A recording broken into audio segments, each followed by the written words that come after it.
Hello friends. एक topic है gender and socialisation, जिसमें ना स्टूडेंट्स अक्सर कंफ्यूज होते हैं और नंबर गवा देते हैं। छोटा सा टॉपिक लगता है पर बॉस है बड़ा इंपॉर्टेंट।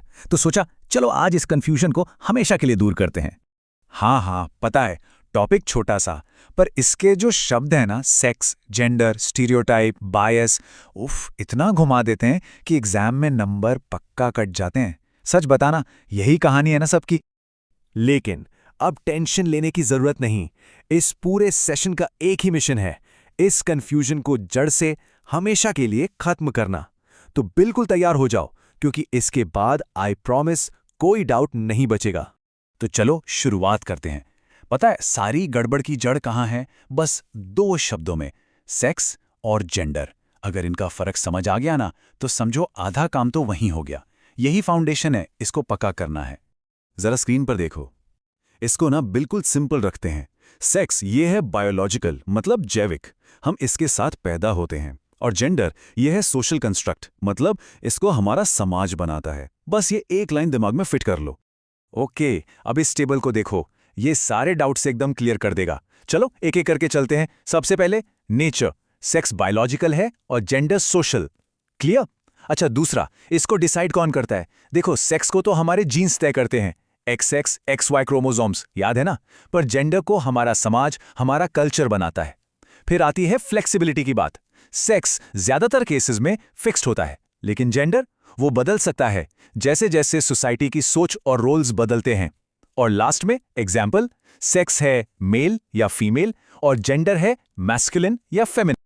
और ये लो हमारा टॉपर्स रूल। इसका तो स्क्रीनशॉट ले लो या कहीं नोट कर लो। गोल्डन रूल है ये। एग्जाम में अगर पूछें gender is a blank construct, तो आंख बंद करके लिखना सोशल। और अगर पूछें sex is a blank concept, तो जवाब हमेशा होगा बायोलॉजिकल। सिंपल, फुल मार्क्स पक्के। शाबाश, फाउंडेशन तो अब एकदम सॉलिड हो गया है। अब जब ये मेरा फर्क क्लियर है, तो चलो इसके ऊपर कुछ और इंपॉर्टेंट जेंडर कॉन्सेप्ट्स को भी समझ लेते हैं।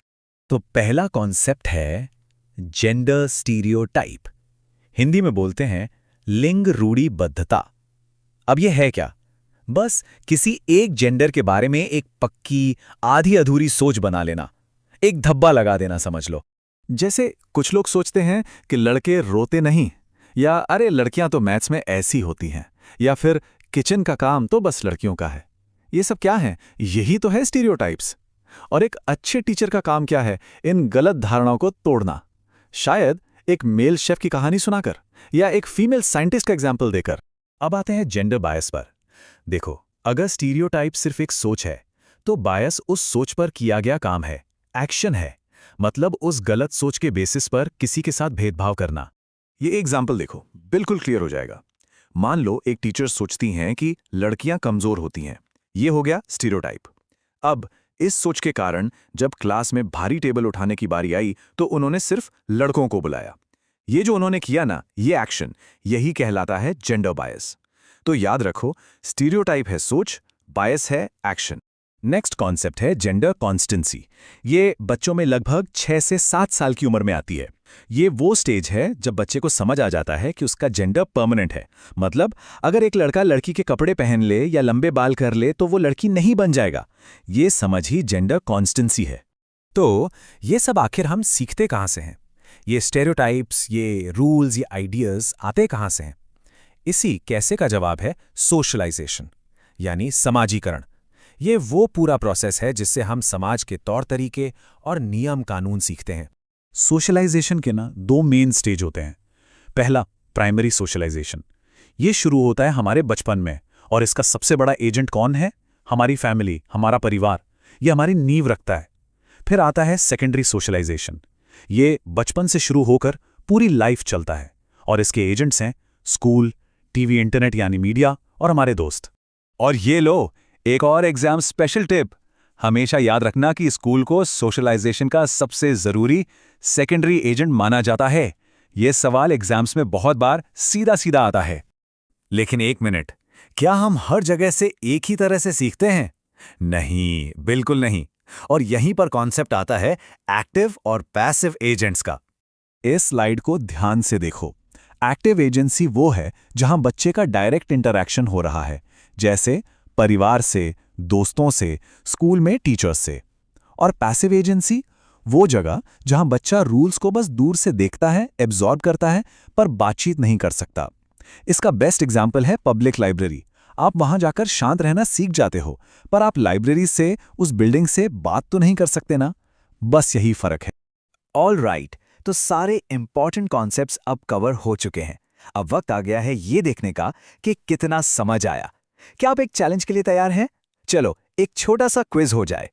सवाल नंबर 1, जेंडर एक सोशल कंस्ट्रक्ट है, ये बात सच है या झूठ? ट्रू और फॉल्स? सोचो सोचो। सवाल नंबर 2, एक बच्चे के लिए सोशलाइजेशन का प्राइमरी एजेंट यानी सबसे पहला एजेंट कौन होता है? याद करो जरा। ओके, तीसरा सवाल, एक टीचर मानते हैं कि लड़के मैथ्स में लड़कियों से नेचुरली बेहतर होते हैं। उनकी ये जो सोच है, ये जेंडर ब्लैंक का एग्जाम्पल है, बायस है या स्टीरियोटाइप? क्या लगता है? सवाल नंबर 4, पब्लिक लाइब्रेरी सोशलाइजेशन की एक्टिव एजेंसी है या पैसिव? थोड़ा दिमाग लगाओ। और ये रहा आखिरी सवाल, स्कूल और मीडिया ये किस टाइप के सोशलाइजेशन के एग्जाम्पल्स हैं, प्राइमरी या सेकेंडरी? कम ऑन, ये तो आसान है। तो चलो फाइनल स्कोर कार्ड चेक करते हैं। पहले का जवाब ट्रू, बिल्कुल सच, जेंडर सोशल है। दूसरे का जवाब फैमिली, जो हमारा पहला स्कूल है। तीसरे का जवाब है स्टीरियोटाइप, क्योंकि ये अभी तक सिर्फ एक सोच है। चौथे का जवाब पैसिव एजेंसी, वहां हम सिर्फ ऑब्जर्व करते हैं। और पांचवे का जवाब सेकेंडरी।